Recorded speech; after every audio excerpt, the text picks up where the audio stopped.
সূৰা বাকাৰা অৰ্থাৎ গাই গৰু। পৰম কৰোণাময় পৰম দয়ালু আল্লাহৰ নামত আৰম্ভ কৰোঁ। ১৩ নম্বৰ আয়াতৰ পৰা। আৰু যেতিয়া সিহঁতক কোৱা হয়, আনে যিদৰে বিশ্বাস কৰিছে তোমালোকেও সেইদৰে বিশ্বাস কৰা, সিহঁতে কয়, মূৰ্খসকলৰ দৰে আমিও বিশ্বাস কৰিমনে? সাৱধান, আচলতে সিহঁতহে মূৰ্খ, কিন্তু সিহঁতে নাজানে। আৰু যেতিয়া বিশ্বাসকাৰীসকলৰ লগত সিহঁতৰ দেখা হয়, সিহঁতে কয়, আমি বিশ্বাস কৰিছোঁ।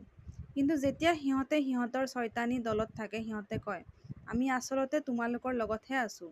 আমি মুছলমানসকলক কেৱল ঠাট্টাহে কৰিছিলোঁ। আল্লাহ তাআলাই সিহঁতৰ লগতহে ঠাট্টা কৰিছে আৰু সিহঁতক বিপথে যাবলৈ সুযোগ দিছে। সিহঁতে অন্ধৰ নিচিনাকৈ ঘূৰি ফুৰিছে।